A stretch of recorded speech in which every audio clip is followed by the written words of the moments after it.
Ahí está. ¿Estamos? Ahí marcó. Sí, ahí estamos. Bueno, estamos presentando a Franco Castro. ¿Se escucha? ¿Se Sí. escucha bien? Bueno, Franco Castro es egresado de la Escuela César Milsten. Vamos, Él está estudiando. Decime, te no escucho. sé si se va sumando gente ahí, esperamos un ratito. Bueno, No dale. sé qué onda, ¿me parece? Dale, dale. Yo no puedo ver por acá, pero voy a tratar de ver en Facebook qué pasa. Eh, a ver si hay alguien ahí viendo. Bueno, ¿cómo estás, Franco? Bien, todo tranqui, intentando terminar los semestres, Oh, el es semestre. difícil. ¿Cómo te ha ido con este año de cursado tan loco, tan tremendo? Eh, Tan yo no he estado cursando mucho porque desde el año pasado decidí directamente no cursar y sacar materias, bien. cosa que he hecho muy poco. Así que básicamente estoy ahí como intentando sacar materias las más que pueda y estudiando un montón y trabajando. Pero no es más pesado, más complejo entender las materias si no las cursás. No, porque son materias que ya cursé el año pasado. Ah, claro, claro, claro. Claro, son materias que me quedan por sacar, son materias que regularicé o que dejé libre, que me quedan por sacar directamente. Claro, pero las materias ahora de este. Ah, no, claro, tendrías que recursar, no podías, claro, está bien. Claro, de este año no he cursado nada. Bueno, igual mejor, porque para cursar de esta forma es mejor sacar todo lo demás, quedar libre del año pasado y empezar limpio cuarto. O quinto, Exacto. Cuarto, exacto. cuarto. Bueno, ya hay gente ahí mirando, chusmeando un poco eh, esta entrevista. Pueden ir agregando ahí comentarios la gente que quiera o que esté viendo ahí un montón, ¿eh? Ya 7 personas están viéndonos. Ojo, Ojo, que esto lo empezamos a ojo, hacer una vez por semana. ojo. Hacemos una radio comunitaria por Claro, videollamada. por internet. Franco, y con la comunicación, ¿cómo han estado laburando ahí en la radio Tierra Campesina? Bien, bueno, y contarle a la gente que nos está viendo que actualmente yo laburo en Radio Tierra Campesina, que es una radio comunitaria del norte de la Valle, que está en Jocolí, que ya tiene este año en marzo, también para contarle a la gente que nos está mirando y a ustedes también, este año en marzo cumplimos nuestros 10 años y vamos a festejar, pero obviamente nos agarró la pandemia, íbamos a tener un gran festejo la segunda quincena de marzo y bueno, justo la primera quincena nos agarró con la cuarentena, así que todas las celebraciones han quedado postergadas hasta que volvamos a la presencialidad.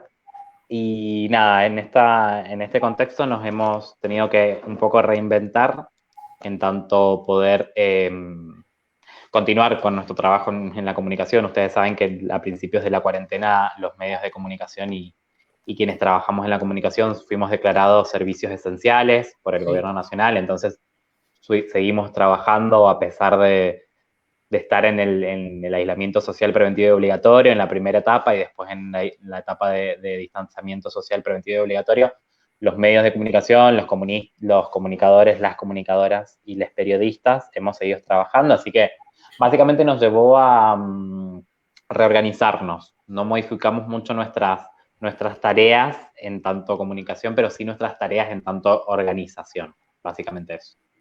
Sí, perdón, y esa cosa de reinventarse, ¿cómo han hecho? Ha sido un proceso de prueba y error. Básicamente los procesos de reinventarse siempre son procesos de prueba y error. Mejor. Avanzar claro, probar una cosa, ver cómo funciona. Si no nos funciona, bueno, avanzar y probar otra. En este contexto, en los primeros contextos, básicamente tuvimos la mitad de los compañeros que éramos quienes viajábamos en servicio de transporte público, haciendo teletrabajo. Entonces, todas las producciones todo el trabajo de preproducción, las producciones al aire y las postproducciones, quienes estábamos en nuestras casas las llevamos adelante desde la virtualidad. Y bueno, quienes eran los compañeros y compañeras que estaban en el estudio nos recibían todos nuestros aportes y nuestros contenidos para poder seguir nutriendo básicamente el aire. Pero empezamos a utilizar mucho más las redes sociales porque entendimos que la gente en la cuarentena empezó a usar, claro, y empezó a usar mucho más las redes sociales, empezó a usar mucho más Facebook, más Twitter, más Instagram. TikTok no tenemos, pero tampoco descartamos en un futuro poder tener. Pero la gente, nada, ustedes sabrán que TikTok se volvió la aplicación de la pandemia, de la pandemia. Pero bueno, básicamente reinventarnos es eso, un prueba y error y ver cómo nos iban dando y si nos va mal, reconfiguramos, si nos va bien, potenciamos esa actividad y si no, volvemos a empezar desde cero. Lo bueno que tienen las radios comunitarias es que al ser un trabajo mancomunado entre mucha gente, podemos tener esta cintura de poder reinventarnos, empezar de cero, volver con una idea nueva y todo esto, porque no tenemos un jefe o una jefa que nos esté apurando en tanto producción de contenido, producción de estrategias y demás. Eso es algo que rescatamos siempre. Claro, qué bueno. Qué bueno, qué bueno. Bueno, ¿querés que vayamos largando? Sí, hay gente que ya está dejando sus comentarios ahí. Fabiana del Mani dice que lindo. Romina Cantarella de Córdoba nos están viendo. Saludos para la banda, un abrazo grande. Bueno, también para Romina. Agustina del Carmen también manda saludos. Y les contamos un poco a la gente que se ha aprendido a este vivo que, bueno, esto es parte de lo que con Martín Jofré estamos estudiando, que es la Tecnicatura en Comunicación Social. Y en este caso la idea era entrevistar a Franco Castro, que es un activista y que Martín Jofré ahí va a hacer una buena introducción para que la gente sepa con quién vamos a estar hablando. Claro, le vamos a dar una introducción a la gente que no lo conoce. Bueno, Franco Castro, que es nuestro entrevistado hoy, él es egresado de la Escuela César Milstein, de acá de una escuela La Ballina. Él está ahora actualmente terminando de cursar el tercer año en Comunicación Social en la Universidad de Uncuyo para pasar a cuarto. Y está transcurriendo una diplomatura en Comunicación Digital y Narrativa Transmedia y una diplomatura en abordaje a situaciones de violencia de género. Sí, bueno, muchas gracias.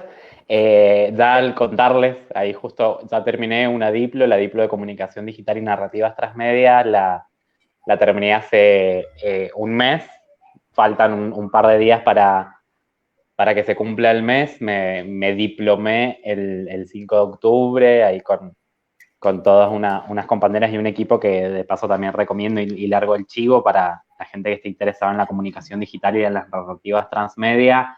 Yo siempre recomiendo a Comunicación y Transmedia, que es un equipo que pertenece al área de escucha activa, que es un área autogestiva de Mendoza, donde nada, tienen una perspectiva bastante interesante en tanto la comunicación digital, con una fuerte perspectiva de género y perspectiva en derechos humanos, y además, obviamente, vista desde las nuevas tecnologías, y obvio, la comunicación digital es algo que se ha sumado en este último momento. Pero bueno, el resto lo sigo transitando, muy acertada la presentación, sigo transitando mi limbo, como les diríamos en la facultad. En mi facultad y en mi carrera siempre tenemos limbos en algunos años. El limbo de tercero o cuarto, de no saber si estás en tercero o si estás en cuarto, es uno.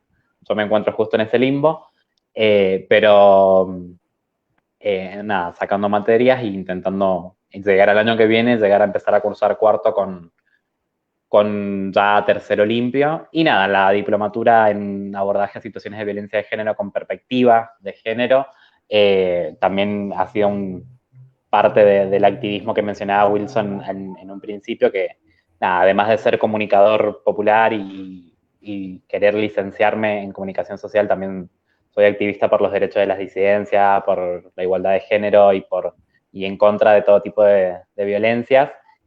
Y nada, me encanta formarme. Además, quienes me conocen saben que constantemente estoy estudiando, formándome en distintas cosas, en derechos humanos, en juventudes, en masculinidades, en un montón de cosas. Pero sí, básicamente ese es mi pequeño currículum. Que está creciendo Interesante, igual, no es que es un currículum que se ha estancado. súper Exacto. interesante. Súper interesante. Y bueno, y queremos hablar un poco de eso, porque vos estás militando activamente en la comunidad LGBTIQ+, y acerca de Uh-huh. eso queremos saber un poco cuáles fueron los sucesos o cuál fue el acontecimiento que te llevó a participar de esta comunidad. Yo tengo una militancia activa. Bueno, primero vamos a separar la pregunta, que me parece súper interesante, y también para que la gente vaya conociendo mucho más las realidades de quienes militamos y quienes no militamos, pero sí somos parte de la comunidad, de la diversidad de la comunidad LGBTTIQ+. Saben que ahora que hay muchas siglas. Yo desde que empecé a tener noción de mí mismo, por allá cuando era un infante, no me puedo acordar el año como mi edad, pero sí yo puedo asegurar que cuando tenía menos de 12 años, menos de 11 años, yo ya supe que a mí no me atraían las mujeres en términos de una relación afectiva, amorosa, que perdurara en el tiempo, como una relación heterosexual monogámica, como se está acostumbrada la sociedad a creer que todas las personas somos. Yo lo supe desde muy temprano y yo es algo que siempre traigo a colación de que, bueno, siempre se nace, pero también se puede hacer, pero bueno, la premisa que yo sostengo es que, bueno, se nace, básicamente. Transité una adolescencia, una preadolescencia antes de entrar a mi escuela secundaria, a la escuela César Milstein, que yo la considero un gran pilar para redescubrirme a mí mismo y redescubrirme en esta nueva vida que yo quería tener y en este nuevo contexto de la militancia y de entenderme como un varón gay. No les voy a negar que yo estuve en relaciones heterosexuales en las cuales me encantó estar. Yo creo que fue parte de también descubrirme, el poder haber estado con chicas que fueron maravillosas. Y después yo creo que mi paso por la secundaria fue el gran paso para poder descubrir mi sexualidad y al mismo tiempo descubrir que quería militar. Quería militar por los derechos de las disidencias y al mismo tiempo quería militar por los derechos de las mujeres y militar por los derechos de aquellas personas o aquellos grupos subalternizados que siempre se encontraban por debajo de esos grupos que tienen poder, de los grupos que tienen mayores privilegios, y que no es casual que casi siempre todos esos grupos son varones heterosexuales de clase media alta, con algún tipo de fenotipo presente. Podemos decir que pueden ser varones blancos o rubios, si se quiere, pero bueno, también tenemos excepciones, pero básicamente darme cuenta de que al ser un varón gay me encontraba en un lugar de desigualdad en tanto a varones que no eran gays, me llevó a tener una militancia y a entender mucho más de, bueno, por qué sucedía y por qué pasaba eso. Y yo creo que a las compañeras y a los compañeros feministas que pueden estar viendo este vivo, yo creo que también se pueden llegar a sentir identificadas con eso, que es que uno y una y une ha transitado el feminismo y la lucha por los derechos de las mujeres y disidencias mucho antes de saber lo que era. Yo me acuerdo que yo tenía discusiones en la escuela cuando yo era pibe, cuando estaba en primer año, en segundo año, que recién estaba iniciando como en toda la experiencia de estar en una escuela secundaria, la experiencia de estar en una escuela rural, que además eso también tiene toda una connotación. Yo me acuerdo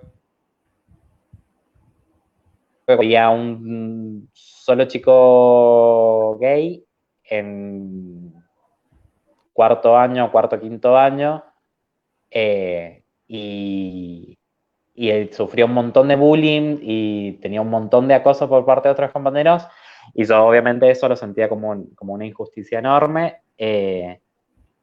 y claramente consideraba que tenía que cambiar, que eso tenía que cambiar, y que quién mejor que ponerme la camiseta en conjunto con otros compañeros y compañeras para que eso cambiara. Y así descubrí la militancia. Mi primer militancia fue en la diversidad, pues también soy un militante político partidario, pero mi primer militancia fue en la diversidad. Me encontré con un montón de compañeros y de compañeras y de compañeros a lo largo de ese camino, que fueron unos 2, 3 años que yo milité exclusivamente en la diversidad, que me abrieron un montón la cabeza y que me enseñaron lo que es el feminismo, lo que son las diversidades, lo que son la militancia por los derechos humanos y una igualdad de género y una equidad de género que buscamos y que añoramos y que luchamos constantemente.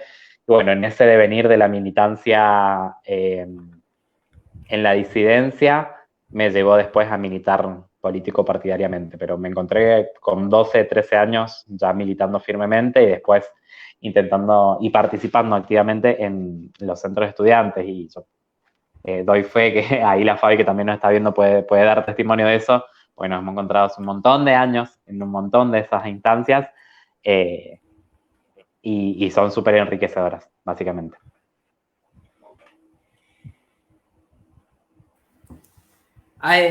Estaba bien ahí que nos detuvieras un poco, porque no es que se empieza a los 20 años.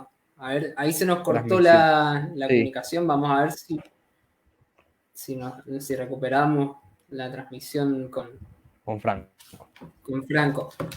Bueno, estamos junto con Martín haciendo una transmisión en vivo. Para la gente que se está aprendiendo ahí, a ver, Franco Castro es militante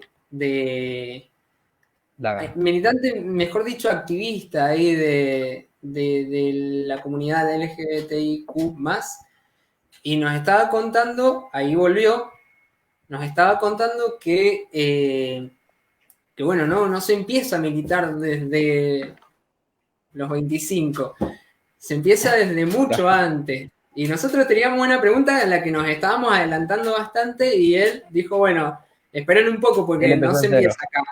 Hay todo un proceso, y nos contó ese proceso que está buenísimo.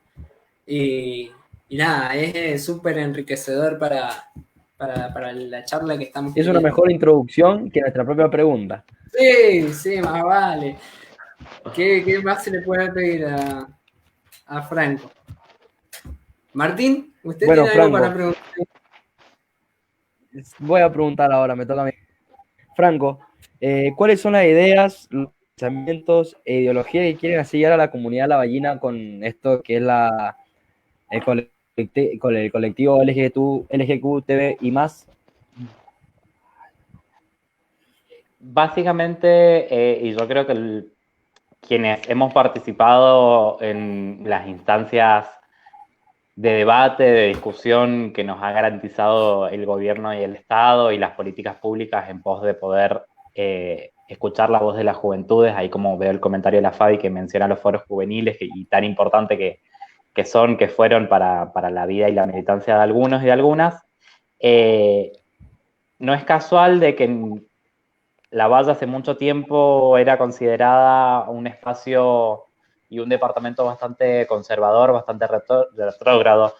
Podemos seguir sosteniendo ese discurso, pero también es echar un poco por tierra la lucha y la militancia que han tenido un montón de compañeros y compañeras a lo largo de estos años, también desde los espacios institucionales, que eso no lo vamos a negar, pero poco a poco hemos ido cambiando con un granito de arena la perspectiva que tienen los lavallinos y las lavallinas en torno a la diversidad, en torno a las personas lesbianas, en torno a las personas que son gay, en torno a las personas también que son trans, a las personas que deciden tener una vivencia de género bastante diferente a la heterosexual o a la binaria.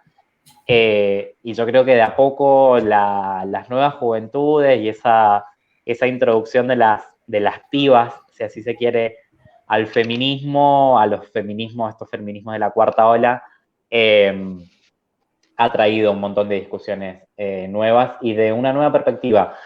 Básicamente, la militancia de la diversidad lo que quiere llevar a todos lados es la inclusión y democratizar los espacios.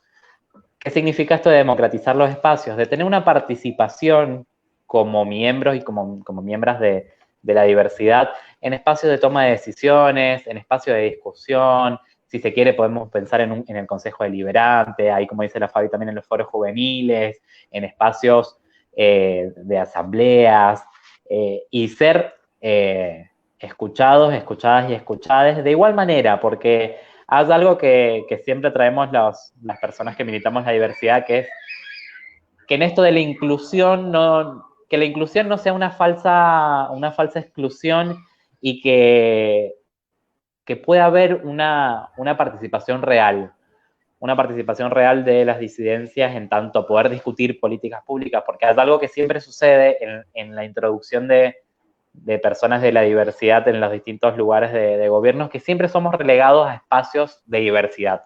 Como, bueno, no sé, el chabón que es gay, la chabona que es torta, una piba que es trans, un pibe que es trans, qué mejor lugar que colocarlos que en el espacio de diversidad del municipio, que en el espacio de diversidad de alguna empresa y demás, cuando la discusión es otra, cuando prácticamente no dejamos de ser personas pensantes y lógicas, y con un raciocinio por ser gays, por ser lesbianas, por ser trans, bisexuales, sino que también podemos pensar políticas públicas para la comunidad, podemos pensar políticas públicas para el territorio, podemos pensar de la economía, podemos charlar de, no sé, ordenamiento territorial, podemos charlar de políticas de educación. Es como, hay que hacer ese borramiento de creer que las personas de la diversidad, tanto mujeres, varones como personas no binarias, solo hacemos nuestra parte con la comunidad en los espacios de diversidad, que también sirve un montón. Eso lo agradecemos y lo celebramos constantemente, pero también ser parte de esta movida de inclusión que queremos traer a los departamentos y que queremos llevar a lo largo y a lo ancho del país y del mundo, tiene que ver con una participación real en la toma de decisiones y en la creación de políticas públicas de inclusión. No solo, obviamente, poder celebrar nuestros días, que son fantásticos las celebraciones, porque eso visibilizan algo que está invisibilizado, y lo que está invisibilizado claramente se borra de la historia. Pero también la inclusión viene de la mano con la participación activa, y yo creo que esas son las premisas que traemos a los departamentos. Inclusión, respeto, democratización de los espacios, participación activa, y demás.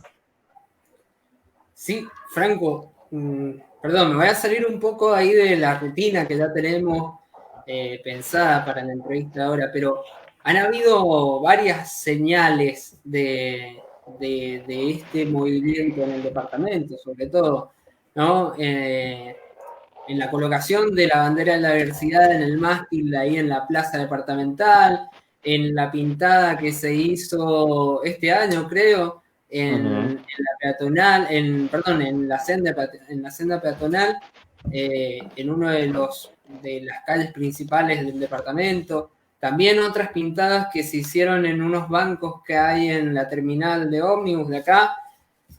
Han sido manifestaciones que han traído algunos comentarios de esa gente binaria, capaz. También esto, ¿no? Hay términos que por ahí son muy nuevos y que está bueno también que nos vayan diciendo qué queremos decir con esto. Sí, es súper rescatable eso que mencionabas, Wilson, y me parece interesante poder traerlo a discusión también, que cuando hay un Estado y un gobierno presente en alguna de las materias que atañen a las comunidades subalternizadas, a estas comunidades, y también como para ir desentrañando y desmarañando esto que mencionas, Wilson, en torno a conceptos nuevos. Las comunidades subalternizadas o los colectivos subalternizados somos aquellos colectivos que estamos por debajo de lo que es aceptado, por debajo de lo que es respetado, por debajo de lo que es tolerado, y obviamente sobre nosotros y nosotras y nosotres recae la intolerancia, la falta de respeto, la falta de empatía y demás, y tener un estado y un municipio presente o que intenta y que quiere avanzar, porque también eso es importante poder mencionarlo. El área que antes se llamaba Área de Educación y Familia, perteneciente al municipio de La Valle, pasó a denominarse Área de Educación y Familia, Género, Diversidad y Derechos Humanos. Eso ya es un movimiento político enorme y eso trae toda una espalda que a nosotros nos garantiza tener un Estado presente. Que ya una secretaría o un área específica del municipio, del Estado, contemple estas temáticas que son interesantes y que son importantes y que son reales y que siempre han existido en nuestra vida y en la vida de todas las comunidades, porque también hay algo de eso que remarcar, como no es que las personas de la diversidad aparecimos a partir de los años 90 en adelante, sino que ha habido un borramiento, obviamente, en la historia de las personas de la diversidad y estos últimos años, obviamente, hemos traído esas historias. Y con estas acciones que vos mencionabas, Wilson, estas acciones que son mínimas, que no son acciones que lastiman a nadie, que son acciones de visibilización, que son acciones para reconocer que en la comunidad de La Valle hay personas que son parte de la comunidad LGBT, que son parte de una comunidad que en un momento no se sentía incluida y que ahora quiere empezar a sentirse incluida en su departamento porque no quiere irse de acá, porque quiere desarrollar su vida acá, porque quiere desarrollar su familia acá, y una familia que se sale de la heteronormatividad. Y también para explicarle a la gente un poco lo que significa heteronormatividad. Ustedes saben que personas heterosexuales son aquellas personas que les atraen personas de otro sexo, es decir, un varón se siente atraído por una mujer se siente atraído por un varón. Desde el vamos es una persona heterosexual. Una persona homosexual son aquellas personas que se sienten atraídas por personas de su mismo género, es decir, una mujer con una mujer, un varón con un varón. Todo se lo estoy mencionando en términos binarios para que sea un poquito más fácil. Y la heteronormatividad, eso que la Fabi menciona en un comentario, tiene que ver con la norma, con los cánones impuestos por esta heteronormatividad de considerar a lo hetero lo aceptado, lo bien, si se quiere. Que lo que sale de la heteronormatividad, lo que sale de que te guste, no sé, de que a mí me guste una chica, está sumamente aceptado, pero si a mí me gusta un chico no está aceptado y eso ya sale de la heteronormatividad.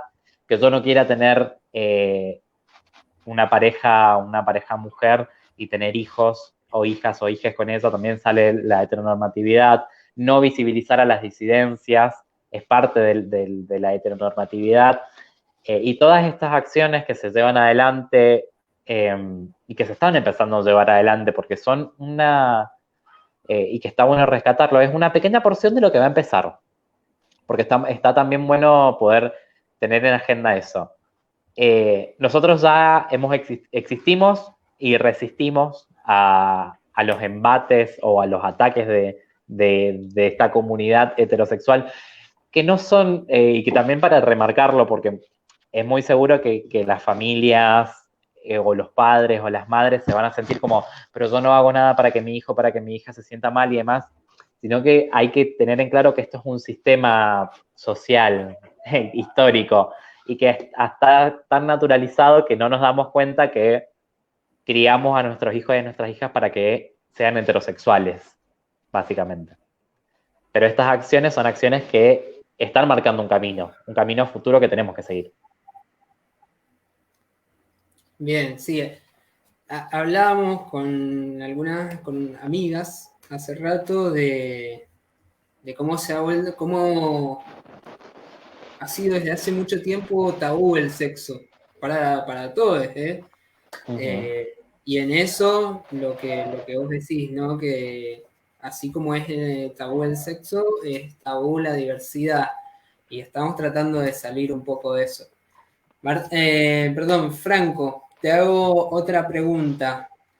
¿Vos creés que los mensajes que transmite o que quiere transmitir la comunidad LGBTIQ+, y los que llegan a la comunidad lavallina son un reflejo genuino? ¿Se entiende la pregunta?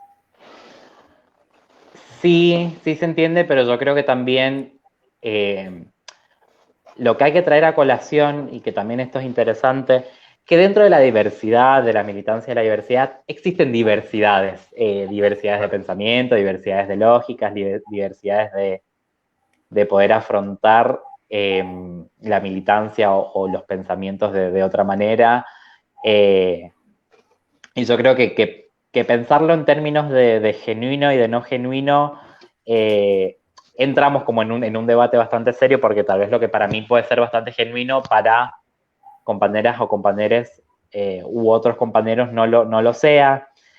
Pero lo que sí yo creo que hay premisas o como hay consensos históricos que sí son genuinos y que son inamovibles, que son también consensos que todas las luchas sociales llevan adelante. Podemos poner un ejemplo como los organismos de derechos humanos claramente tienen un consenso desde el vamos que al negacionismo se le dice nunca más y demás, y las diversidades y las disidencias también tenemos consensos grandes de decir como los espacios que nos excluyen son espacios en los que tenemos que ir a combatir y a reorganizar, y que esos espacios tienen que ser espacios de disputa de poder, de sentido.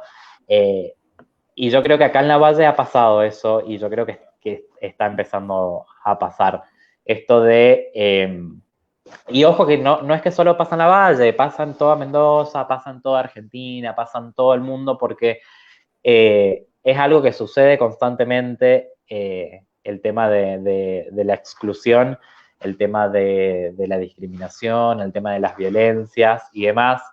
Y tomando anteriormente lo que mencionaba y también para darle un sentido a la respuesta, tener una espalda estatal que te garantiza una plataforma, si así se quiere, de discusión, un marco normativo de discusión, eso ya lo hace genuino. Que el Estado tome los reclamos y los convierta en ley, eso ya te marca un reclamo genuino y una ideología y un marco ideológico y de pensamiento genuino de decir, esto es lo aceptado. De acá para atrás, o sea, de acá no vamos a volver para atrás. Considerar pecado, una blasfemia o lo que ustedes consideren a las personas homosexuales, ya no se discute, porque eso ya se sabe que está mal. Y en la normativa de un Estado que ha sabido en algún momento tomar esos debates y esos reclamos, lo ha podido legislar, y eso nos da a nosotros un amparo. Y decir, y traer esas discusiones en base a una plataforma que ya tenemos en la Argentina, lo hace genuino.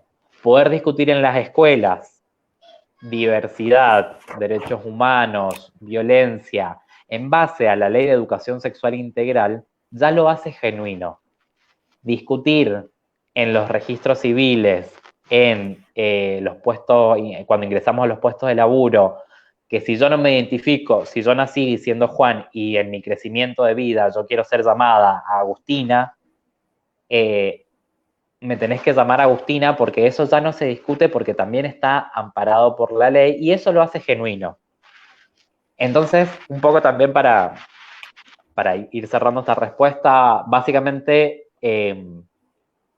las militancias de todo tipo y más las que militan por los derechos humanos y los derechos de mujeres, disidencias, del campesinado y demás, no vamos a caer, y es muy poco probable que caigamos en exigencias que no sean genuinas, porque toda nuestra vida nos hemos pasado pensando que lo que pedíamos no era genuino, que si pedíamos inclusión no era genuino porque nos decían que ya estábamos incluidos, a pesar de que nos discriminaban constantemente en la calle, en las escuelas, en las instituciones deportivas, en las instituciones municipales y demás.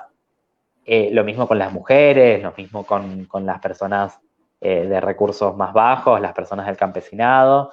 Pero básicamente es poder avanzar en eso.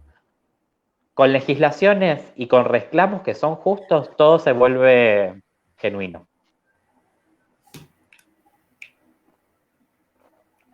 Bueno, Franco, voy a retomar algo que vos dijiste anteriormente sobre las redes sociales, que dijiste que, bueno, ahora con esto de la pandemia, la gente está más metida en lo que es redes sociales, medios de comunicación. Y quiero preguntarte si ustedes utilizan las redes para dar expresiones sobre todo esto lo que venimos hablando. Sí, las redes se han vuelto en las militancias, en todo tipo de militancia, una herramienta más, obviamente.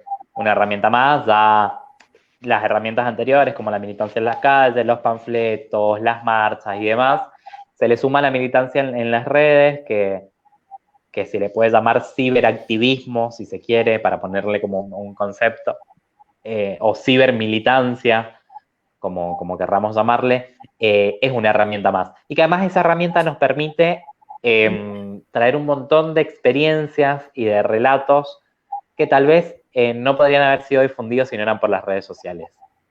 Podemos hablar de piezas gráficas como flyers, como dibujos, como fotos, podemos hablar de videos, podemos hablar de TikToks, podemos hablar de memes.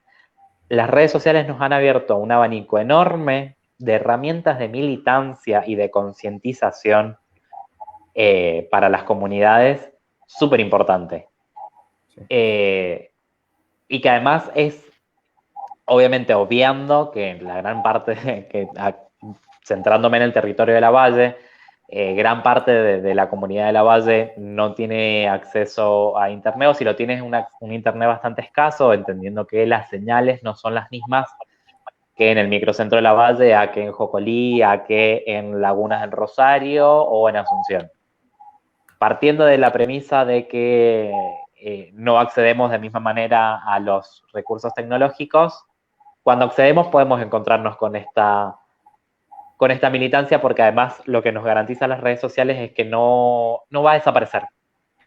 Lo que publiquemos, salvo que lo borremos, no desaparece. Y si lo borremos, sabemos que Internet va a tener una copia, o que alguien hizo una copia y que ese flyer que dice igualdad para todos, todas y todes va a replicarse acá, va a replicarse allá, va a replicarse en otros lados. O ese video que nos hizo emocionar, que hablaba de una familia homoparental, una familia de 2 papás o de 2 mamás, aunque lo bajen, va a seguir en otra página y esa página la va a compartir a otro lado. Eso es algo que Internet nos ha dado, que no hay un borramiento de las militancias, como sí puede pasar en una marcha, que en una marcha vos vas,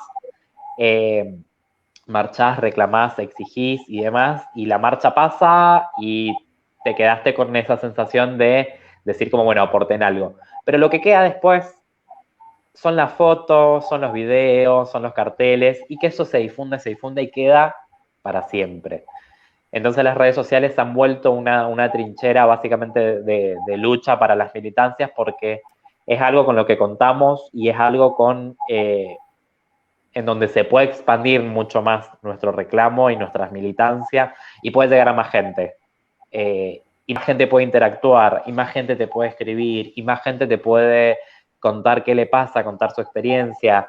Hay algo que siempre pasa con quienes son figuras más públicas, si así se quiere decir, que cuando exponen sus experiencias de vida, que cuando exponen sus experiencias de cómo atravesaron su proceso de aceptación, su proceso de salida del closet, su proceso de transición para ser una persona trans y demás, y dejan a disposición sus redes sociales o sus números de contacto, reciben mensajes de chicos, de chicas, de chiques, preguntándole cosas de su vida, preguntándole cómo pueden hacer para poder llevar adelante esos procesos, porque es real de que las redes nos habilitan eso, nos habilitan un encuentro más allá de la distancia, nos habilitan un encuentro, una comunicación, una contención.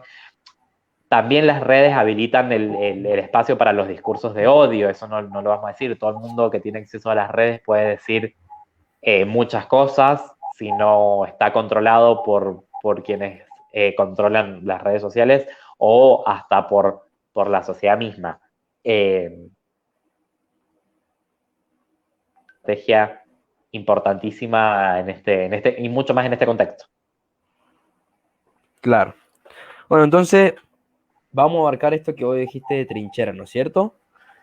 Te voy a hacer una pregunta como fuera de esto de los medios de comunicación, que es la violencia hacia las mujeres o hacia las otras sexualidades que no son heterosexuales. La violencia, el ejercicio de la violencia, que esto también está importante remarcarlo y reconocerlo, y también ir de a poco todos, todas y todes conociendo los ejercicios de la violencia.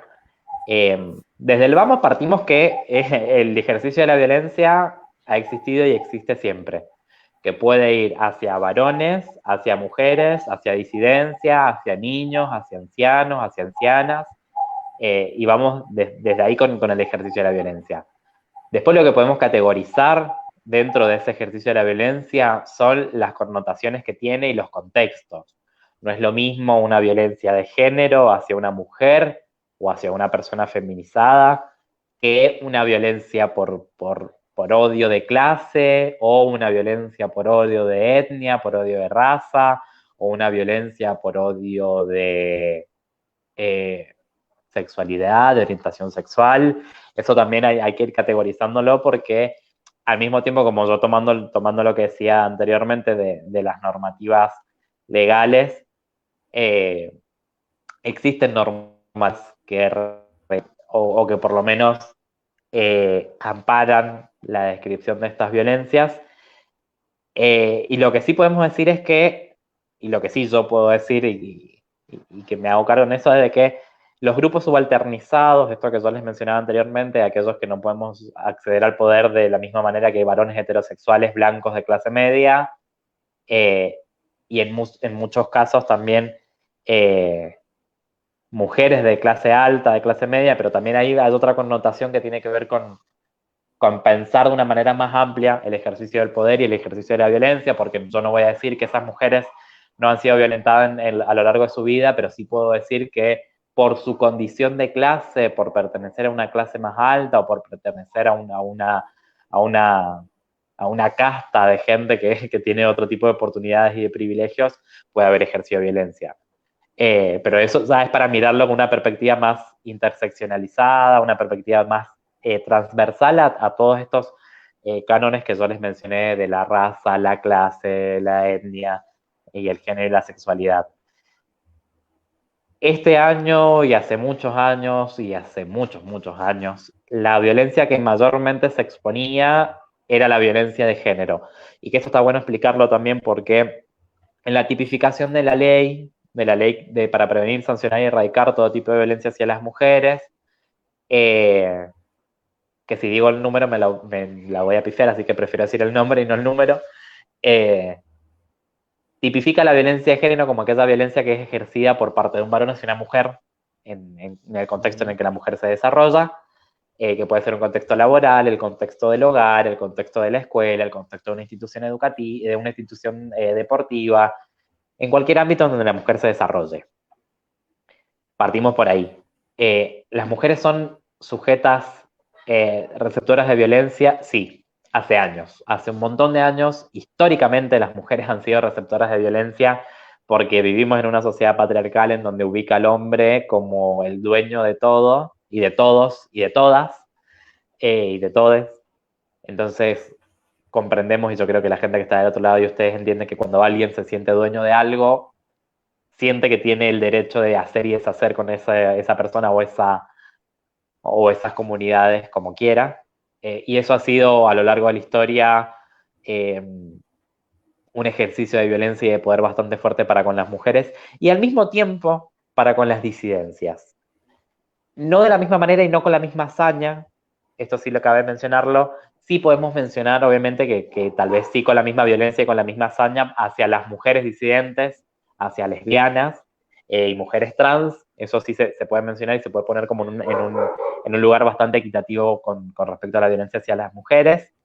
Después no es lo mismo la violencia que sufren los varones disidentes a las mujeres, obviamente. La violencia que recibimos nosotros es mucha menor, sigue siendo violencia, porque seguimos recibiendo violencia, discriminación y acoso sistemático, pero es mucho menor que a lo que reciben las mujeres y las mujeres disidentes.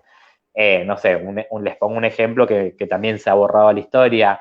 Muchas mujeres lesbianas a lo largo de su vida o a sus principios de sus adolescencias, cuando se iban descubriendo como mujeres lesbianas, sufrían las violaciones correctivas. ¿Qué son las violaciones correctivas? Las violaciones correctivas son aquellas que un varón o varios varones, porque siempre son con una hazaña tremenda de violencia, violan a la mujer para corregirla. ¿Y con qué decimos esto? Como, bueno, hay un discurso que suele usarse como chistecito en los chamullos de varones heterosexuales hacia mujeres lesbianas, de vos sos lesbiana porque no probaste una buena, y me voy a quedar ahí porque saben lo que sigue. Y prácticamente la violación correctiva iba de la mano de ese discurso de sos lesbiana porque no has probado estar con un hombre y te voy a hacer probar a la fuerza estar con un hombre si dejas de ser lesbiana. Bueno, cuestión que nunca sucede, esa violación ha sido borrada de la historia y porque también es un proceso doloroso que tienen que atravesar las personas. Después las personas trans tienen un camino de violencia y de sufrir violencia enorme porque las instituciones las expulsa. La primera institución que expulsa a las personas trans son las familias. La familia pensada como una institución, obviamente, yo siempre me gusta comentar esto de no romantizar tanto la familia, sino también pensarla como la familia es una institución que también se ha criado y ha nacido en parte de esta sociedad patriarcal y capitalista, y ante lo que desconoce o lo que no puede controlar o a lo que le tiene miedo, lo expulsa. Entonces las personas trans, las personas trabas, desde sus comienzos de las juventudes, cuando empiezan a mostrar quiénes son o quiénes quieren ser, son expulsados del hogar, desamparados por una sociedad que no los quiere, que no las quiere, y expulsadas a trabajos súper precarios, súper peligrosos, y la gran mayoría de las mujeres trans y las mujeres trabas terminan ejerciendo la prostitución como una fuente de ingreso para poder obviamente comer y vivir y no morirte en la calle. Por eso me gusta hacer como esta aclaración de los tipos de violencia que son ejercidas, porque los varones que somos disidentes, los varones que somos gays, no hemos recibido el mismo tipo de violencia que han recibido las mujeres lesbianas, las personas trans y demás, porque nada, el sistema patriarcal, y que esto ya después tiene toda una explicación mucho más grande, que después pueden buscar videitos que está bueno ir chequeándolo, o me pueden escribir, que como quieran. El sistema patriarcal ubica a los varones también en este lugar de privilegio y de poder, y los varones gays estamos como un poquito, pensémoslos como una escalerita. En la parte de arriba de la escalera están los varones heterosexuales, blancos, de clase media y demás, y de ahí para abajo vienen los otros tipos de varones que son menos legítimos que el varón que está en la punta. Entonces, en una parte de esas escaleritas estamos los varones gays, que somos receptores de violencia por parte de estos varones, pero no con la misma magnitud que las mujeres y las mujeres disidentes o las personas feminizadas disidentes, que están como mucho más abajo en esta escalerita que nosotros.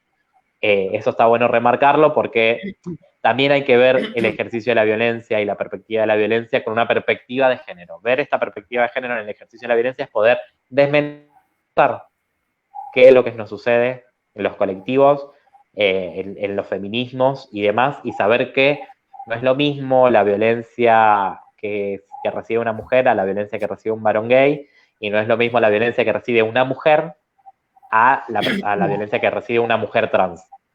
Claro. Y para eso, para ponerle esa lupa y esa perspectiva de género, es necesario legislar en pos de proteger y de poder ampliar este marco normativo.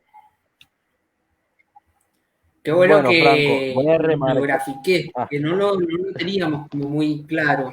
Entonces por ahí, ahora sí, viste, lo entendemos un poco mejor.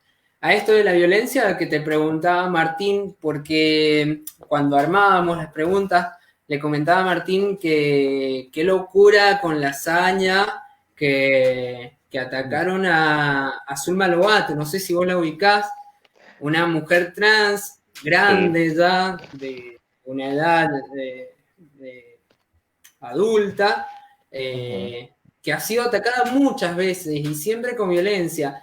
Y bueno, ella es como un espejo, un reflejo de un montón de mujeres trans que son atacadas. Entonces, por ese lado iba la pregunta que decía Martín de que, bueno, la violencia es contra las mujeres, hacia las mujeres, o la violencia es hacia esas otras sexualidades que no son heterosexuales, ¿no es cierto?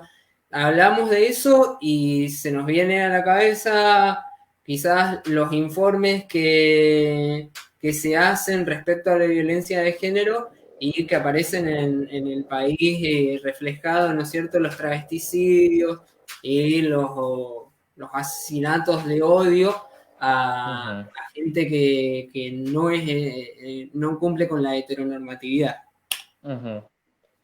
Y que está bueno también ahí, y que parte de mi introducción y de la explicación o la graficación que hice anteriormente tiene que ver con esto de que yo les comentaba de poder poner esta perspectiva de género en el ejercicio de la violencia.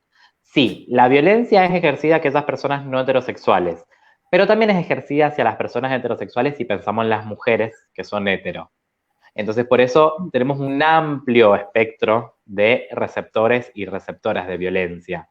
Mujeres heterosexuales de clase alta, mujeres heterosexuales de clase media, mujeres heterosexuales de clase baja, mujeres heterosexuales mujeres heterosexuales negras que viven en el campo, mujer heterosexual blanca que vive en el campo. Entonces tenemos un montón de gamas y de graficación en las personas que recibimos esas violencias. Por eso, para mí, la pregunta tiene la respuesta a las dos, como, sí, las mujeres son las receptoras de la violencia y las personas no heterosexuales también son receptoras de violencia. De ahí, obviamente, la graficación. Y en esa escalera que muestras, el varón heterosexual es violento, pero el gay también es violento con el que sigue abajo de la escalerita.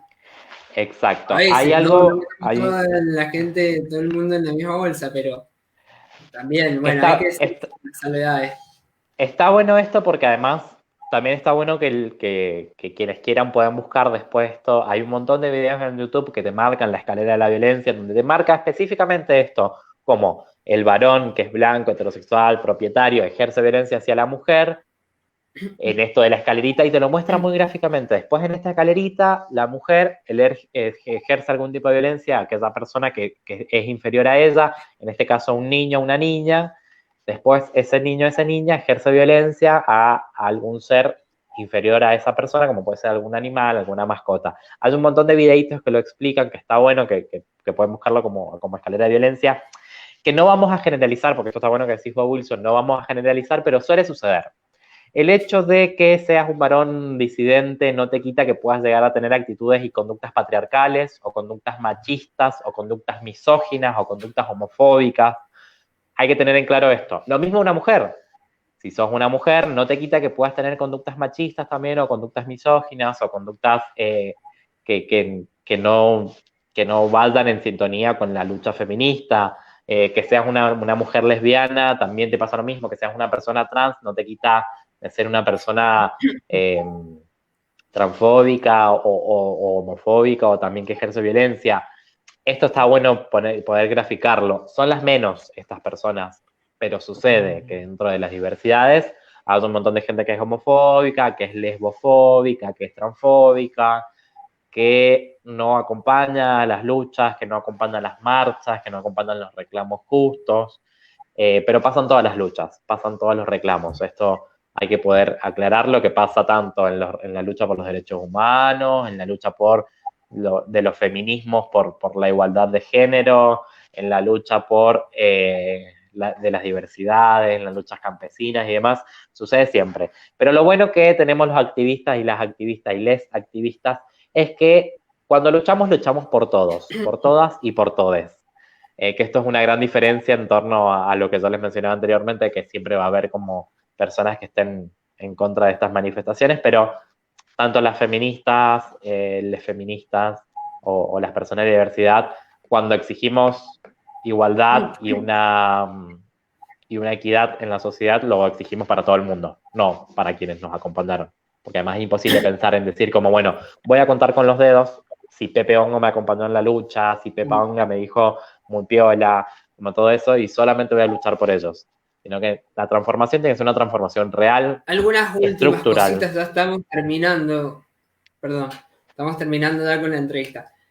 que quería rescatar ahí de lo que hemos venido hablando, como esto que decías de que en el departamento de Lavalle hay una oficina que cambió hace poco el nombre y se me viene a la memoria lo que pasó con Joana Chacón y Soledad Olivera y también me parece que tuvo algo que ver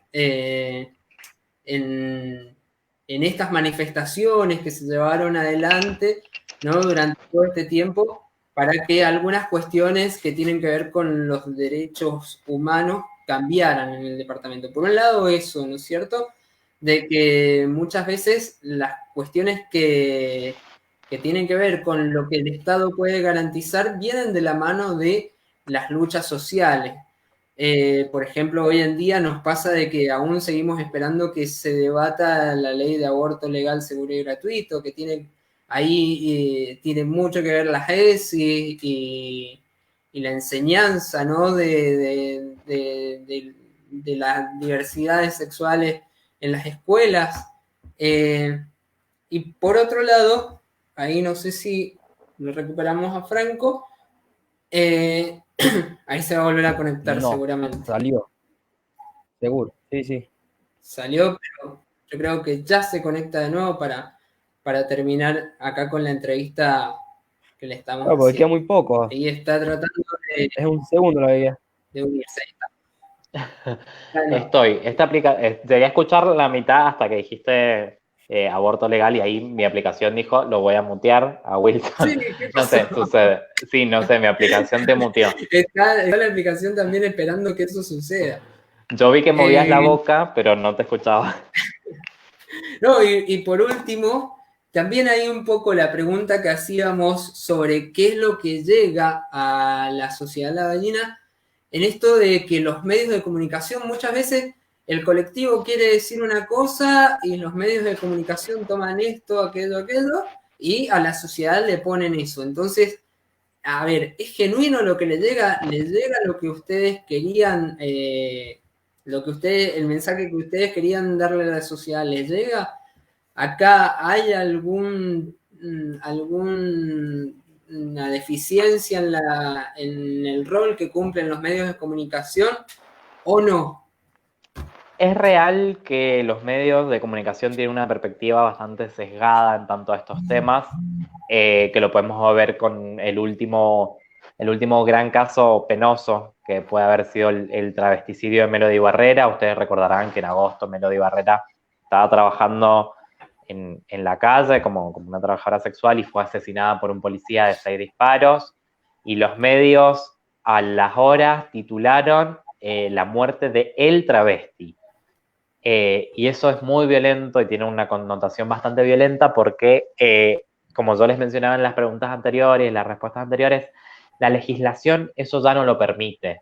Y por suerte hay espacios institucionales que nos permiten a quienes estamos disconformes con este tratamiento mediático poder denunciar, como puede ser el INADI, como puede ser la Defensoría del Público, que nos permite a nosotros poder exponer y decir, no está todo bien, no está todo bien que MDZ o los Andes llame a Melody Barrera como él, o que ponga su nombre anterior cuando Melody se consideraba una mujer o una traba, y ella quería ser llamada como la.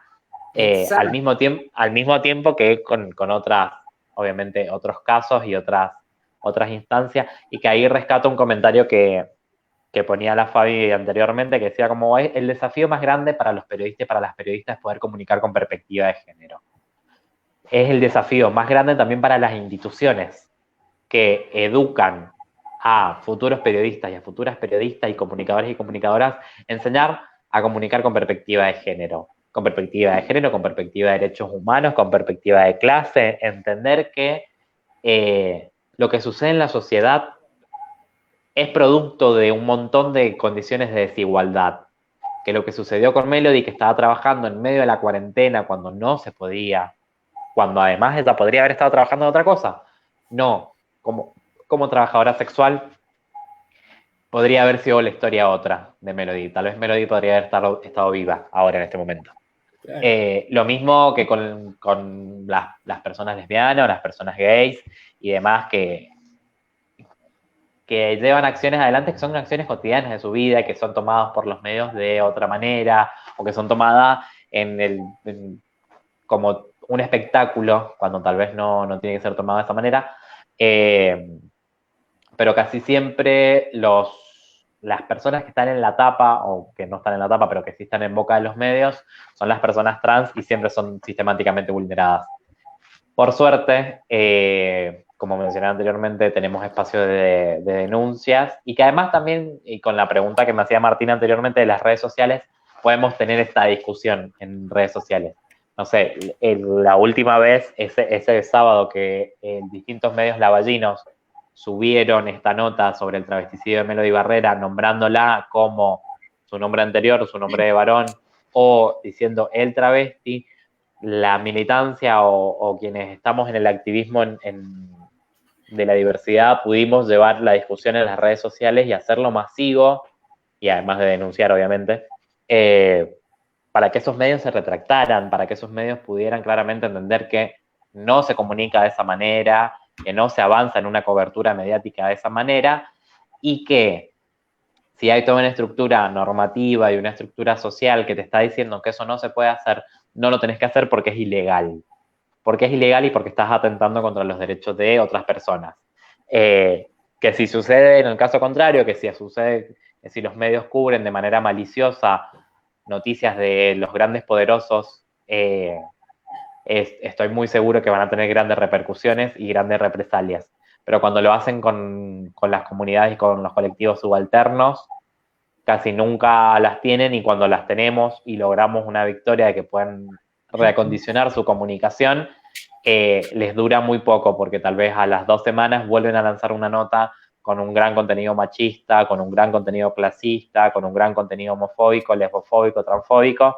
Pero bueno, es parte de la militancia y es parte también de la perspectiva de los comunicadores y de las comunicadoras y de los periodistas y las periodistas y de futuros profesionales de poder tener este desafío de comunicar con perspectiva de género y de exigirle a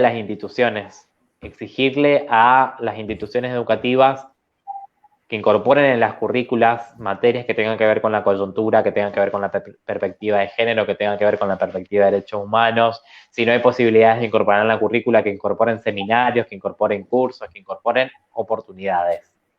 Básicamente la incorporación de oportunidades es lo que nos hace mejor profesionales en un futuro, de poder formarnos y ampliar nuestra cabeza para poder garantizar el día de mañana ser unos profesionales de cualquier área, del área del trabajo social, del área de la sociología, del área de la educación, ser profesores de matemáticas, ser profesoras de lengua, ser comunicadores, ser comunicadoras, pero poder ampliar nuestra cabeza y poder introducir en nuestro pensamiento perspectivas de género, perspectivas de derechos humanos, perspectivas de clases, nos hace mejores profesionales. Seguramente, sin duda, y es lo que hace falta, y yo creo que vamos por ese camino, muy lentamente. Hay que ser optimista y decir, bueno, estamos avanzando, ¿no? En cada pequeño detalle, en cada pequeña acción que se va haciendo, se va avanzando en esto. Así que, buenísimo, y en nuestro entrevistado hay una clara señal de eso, de que se está avanzando. Te agradecemos mucho, Franco. Una última pregunta. ¿Qué música te gusta? ¿Qué helado? ¿Qué gusto? ¿Qué sabor de helado? Y no sé, ¿y qué deseo? Un deseo. De música escucho de todo. Escucho mucho pop, mucho rock alter, muchas bandas mendocinas. Hay una banda mendocina que se llama Spaghetti Webster que me gusta un montón, que sacó un disco nuevo que está bastante copado. Estuvieron en el Pujante. Qué bien, estuvieron en la Pujante, Spaghetti Webster. Bueno, Spaghetti nada, es una banda mendocina También me gusta una banda de pibas que se llama Guachas Negras, que son compañeras feministas que hacen música y hacen arte, militante, que está súper súper copado. Gusto de helado es muy complejo, no lo sé. Me gusta mucho lo que es el dulce de leche granizado y la crema del cielo, creo que se llamaba. Sí, crema del cielo. Hace un montón que no pido helado, pero igual. No puede decir crema del cielo. Todo el mundo me No, dice que es todo el mundo me dice que es un tiene gusto colorante, tiene Sí, sí, me dicen lo colorante, no, mismo. no. Pero bueno, lo lamento. Toda mi infancia comí crema del cielo y me gusta toda la vida. Está bien. Bueno, y un deseo. Esto es re complejo, es re complejo porque los deseos suelen ser complejos. Los deseos son muy grandes o son muy, muy diversos y poder plasmarlo en un macro deseo es bastante complejo, pero yo creo que en este camino de activismo y en este camino de militancia y en este camino de poder entender y poder haber vivido, sufrido y atravesado distintas experiencias de violencia, eh, nos lleva a pensar que los deseos de las personas militantes de la diversidad, los deseos de los feminismos y de las feministas, es consolidar un mundo más igualitario, más empático, un mundo que se preocupe por las comunidades minoritarias y despatriarcalizar la sociedad, que eso creo que es lo más importante y creo que solucionaría un montón de conflictos y un montón de problemas y salvaríamos muchas vidas, claramente, y muchas personas dejarían de recibir violencia si despatriarcalizamos a la sociedad. Yo creo que, bueno, vamos avanzando pasito a pasito, pero bueno, mi deseo es básicamente poder consolidar a futuro una sociedad más justa, más igualitaria, con las banderas de justicia social, con las banderas de la equidad de género y del respeto y la empatía, que es súper importante. Buenísimo. Martín. Los mismos, tengo que responder lo mismo.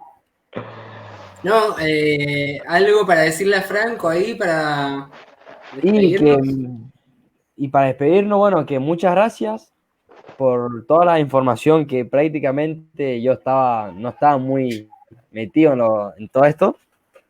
Así que bueno, me voy bastante lleno, bien cargado de información.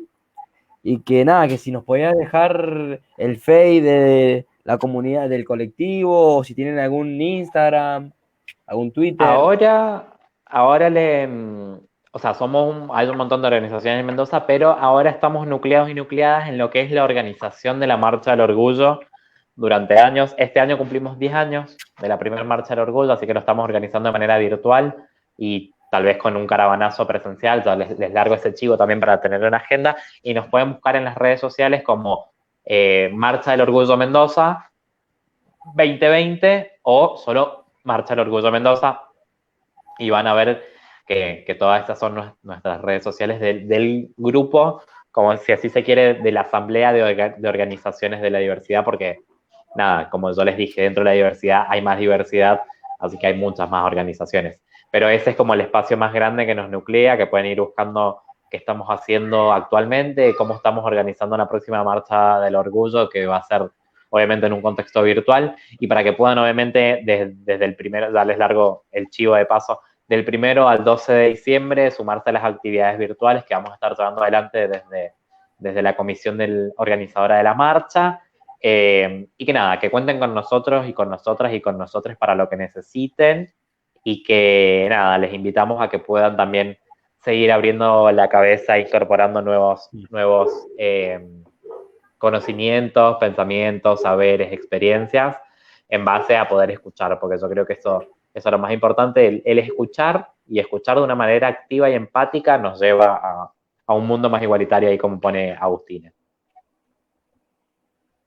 Vos, Wilson, ¿con qué te vas Sí, para preguntar, para decir, para comentar con Franco?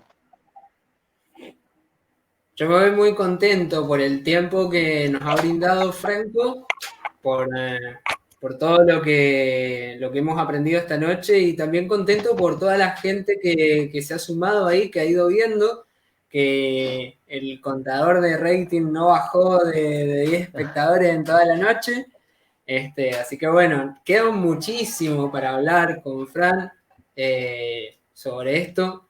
Esta noche ha sido como que pum, pum, pum, hablar de un montón de cosas súper interesantes, pero que estaría bueno que en algún momento fuéramos, ¿no?, desmenuzando cada una de esas temáticas, de estas historias que nos ha ido contando. Así que bueno, ojalá pronto se dé la oportunidad y quizás sea al revés, quizás nos vayamos para la Radio Tierra Campesina y hagamos este conversatorio ahí en la radio donde él trabaja y que bueno, de paso invitamos a la gente que escuche la radio.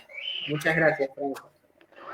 Gracias a ustedes y bueno, les mando un abrazo enorme a los dos y a todo el equipo que también debe estar detrás de este vivo y también ahí a la gente que está que estuvo siguiendo este vivo y bueno, la gente que está estudiando además ahí en el IES, en el IES 9024, la carrera de comunicación y bueno, a los profes que también han estado mirando y comentando ahí. Buenísimo, muchas gracias. Bueno, buenísimo. Nos vemos. Besotes. Hasta la próxima, Franco. Chao, chao. Chao, Martín. Chao. Chao, Wilson.